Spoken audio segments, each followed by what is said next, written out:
Hello everyone, welcome back to my channel.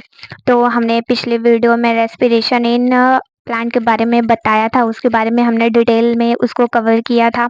अब ये जो टॉपिक है उसमें रेस्पिरेशन इन ह्यूमन के बारे में हम लोग डिटेल में जानेंगे कि ह्यूमन बींग्स में हमारे रेस्पिरेशन कैसे होता है, उस चीज़ को हम लोग डिटेल में कवर करेंगे। तो चलिए स्टार्ट करते हैं। जैसे सारे के सारे लैंड एनिमल्स होते हैं, वैसे जो ह्यूमन बींग्स होते हैं वो भी एयर ब्रीदर्स होते हैं। उनको भी एयर की रिक्वायरमेंट होती है रेस्पिरेशन के प्रोसेस के लिए। अब देखो, जो एयर होता है उसके अंदर ऑक्सीजन प्रेजेंट होती है।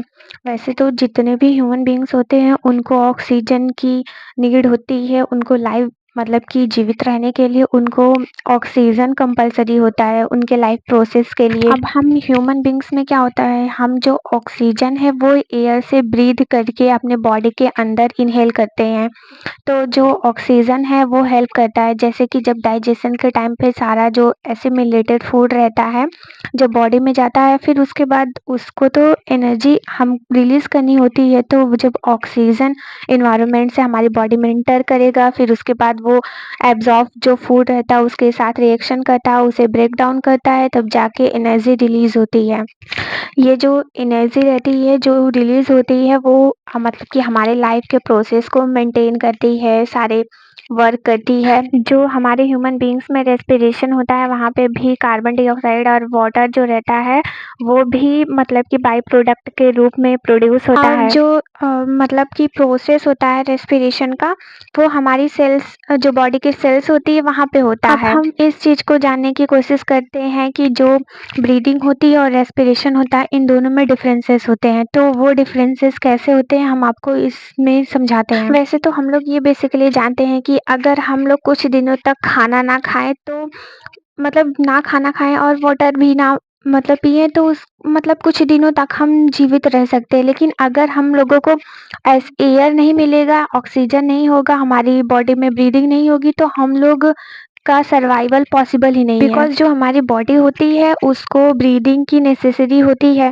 तो जो ब्रीदिंग का प्रोसेस होता है, हम लोग जो एयर हमारे इन्वायरमेंट में प्रेजेंट होती है नोज की हेल्प से वो हमारी बॉडी के अंदर इंटर करता है। फिर उसके बाद जो एयर है वो लंग्स में इंटर करता है। फिर उसके बाद वहाँ से सारा प्रोसेस होता है तो वो एक्सेल करती है कार्बन डाइऑक्साइड को। Breathing is the process by which air rich in oxygen taken inside the body of an organism and air rich in carbon dioxide is expelled from the body. Breathing की definition है।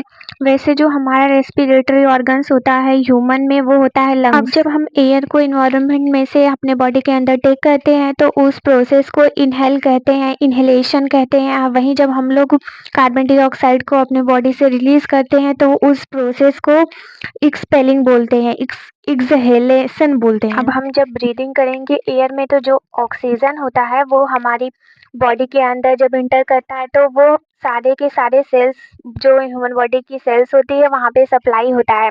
तो अगर oxygen जब sales में supply होगा तो respiration का process sales के अंदर होता है, वहाँ पे फूड का ब्रेक डाउन होगा और एनर्जी का रिलीज होना होता है।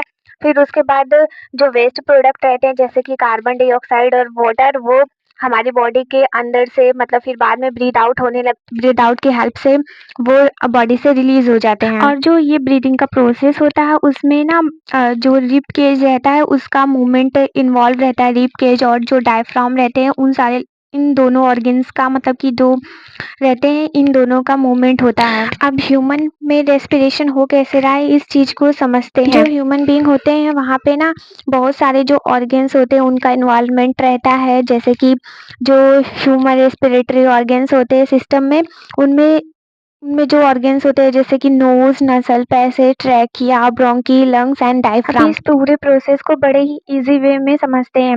जो ह्यूमन रेस्पिरेटरी सिस्टम है वो नोज से बिगिन होता है, वहाँ से स्टार्ट होता है। तो जो नोज होते हैं वहाँ पे 2 होल्स होता है जिसे हम लोग नोजिस्ट्रिल्स बोलते हैं।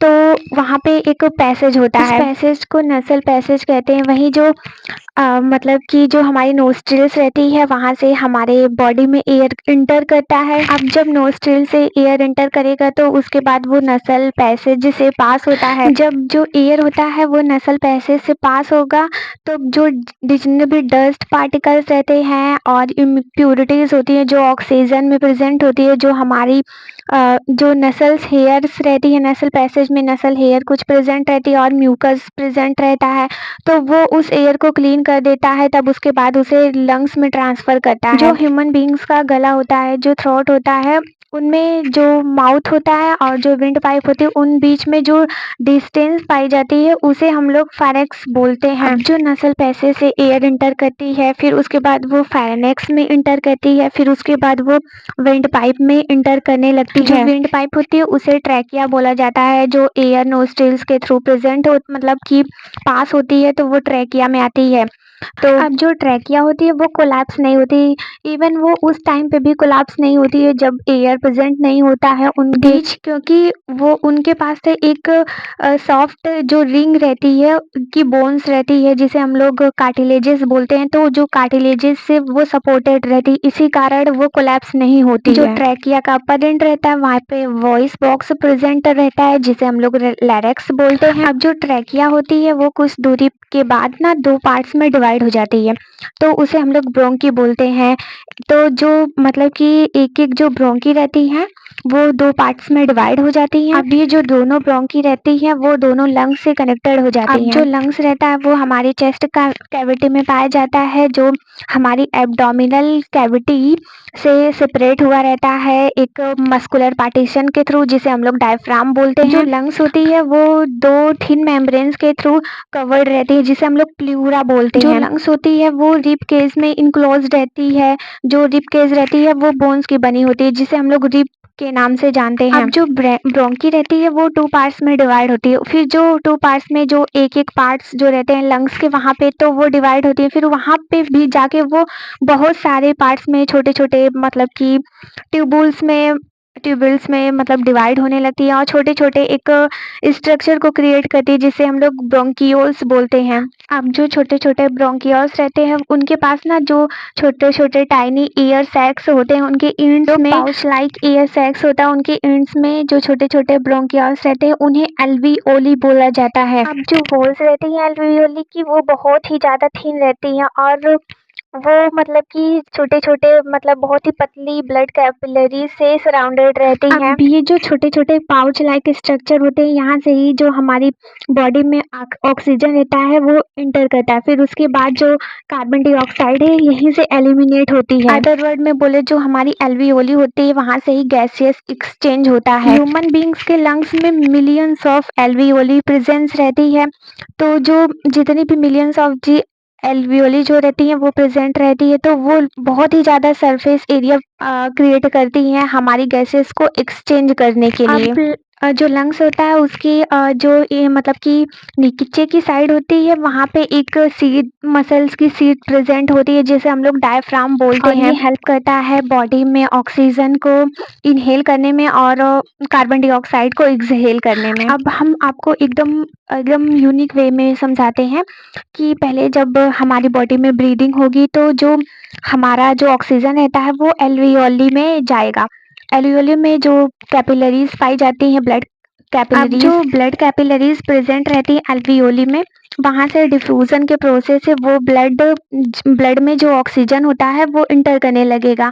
फिर उसके बाद जब ब्लड में ऑक्सीजन इंटर करने लगेगा, फिर वो हमारी बॉडी के सारे पार्ट्स में पहुँचने लगेगा। जब जो ऑक्सीजन रहता है वो मतलब कि ब्लड के साथ सारे के सारे पार्ट्स में पहुँचेगा, फिर वो मतलब कि डाइजेस्टेड फूड के साथ कंबाइन होता है सेल्स की, फिर उसके बाद वहाँ से वो रिलीज़ करता है एनर्जी, रेस्पिरेशन का प्रोसेस करने के बाद वो एनर्जी को रिलीज़ करता है और जो कार्बन डाइऑक्साइड है वो वेस्ट प्रोडक्ट के रूप में रेस्पिरेशन के टाइम में रिलीज़ होती है। जो मतलब कि जो हमारा वेस्ट प्रोडक्ट के रूप में कार्बन डाइऑक्साइड निकला है, तो वो फिर से वो एल्वियोली में जो ब्लड है वो कैरी करके रिटर्न करके लेके जाएगा, तो वो वहाँ से फिर से डिफ्यूज़ होगा और एल्वियोली में जाएगा।